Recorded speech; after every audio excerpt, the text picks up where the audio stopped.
Look, if you want to increase close rates and increase your deal sizes, perhaps even higher than the budgets that the buyer had in mind, give me a few minutes. I'll take you through something the very best sales reps do. And I bet your reps aren't doing this today. I'm going to use a scenario from a visit to Best Buy to illustrate, but first let me take you through the framework. Now, what typically happens is a buyer has a particular need. We'll call that the observed pain point. In B2B sales, you might hear them say something like, we need a vendor who can tell us the impact of X and Y and Z things. And then they have an expected solution that they're wanting you to take them through. They've done their research on you and all of your competitors. And so it might be, we're looking for an analytics platform below the cost of X hundreds thousand dollars or $1 million, right? Great. Now, this is where the best sales reps and sales teams switch up things and shift the conversation.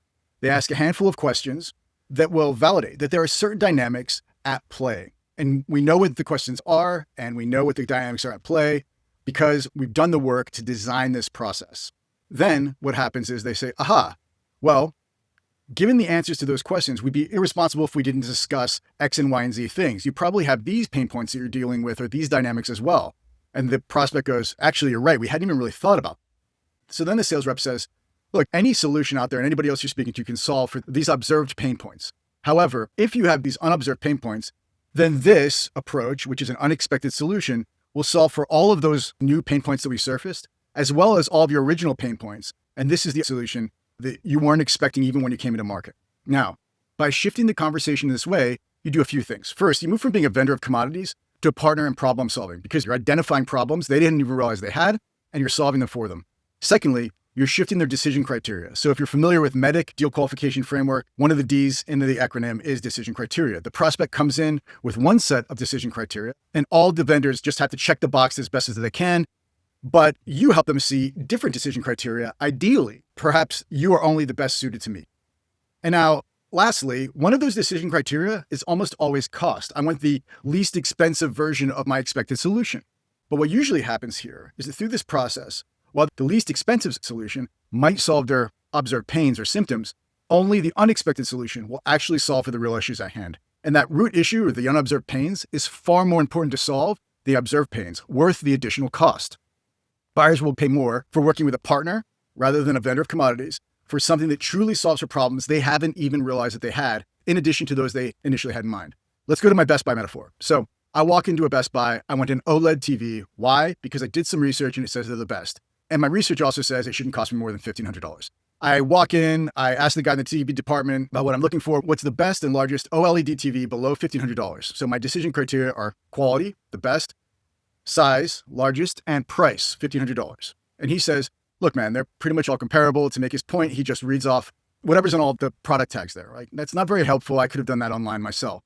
But he shows me two comparable models out of the many. And he says, look, you've got the 77-inch LG for $1,300 and a 77-inch Samsung for $1,400. I'm a little bit hesitant. I'll go online and look around more and find a deal because after all, the guy literally just read me the specs from the product tags and I can do a bit more research online. So I'm about to leave. Luckily, there's a guy from the gaming department walking by and he overhears the conversation. He asks me those validation questions that I mentioned earlier.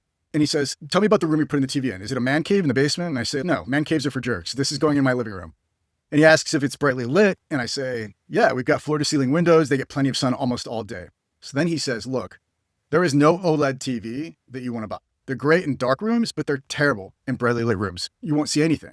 So it will be a complete waste of my money to spend it on either of these TVs. So I ask him for options. And he says, well, QLEDs are great in brightly lit rooms. And they hadn't even been on my radar, right? I say, great, I'll buy any QLED TV below $1,500. He says, sounds good, but one other question. Any chance you're watching the TV with a whole group of people, or is it just for you?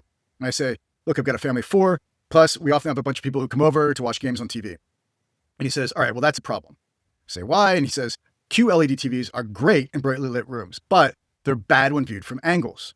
You have two problems you're solving for, a bright lit room and wanting a bunch of people to watch from several angles. There's only one TV that solves it, but it does it perfectly. It's the Neo QLED TV with a special wide angle layer. It's a little bit smaller than the ones you were looking for. It's $600 more than the TV I was going to buy, $500 more than I wanted to spend. But I'm wasting my money on any other TV if I want a TV for bright rooms with a wide viewing angle. So I say, all right, man, I'm sold. $2K.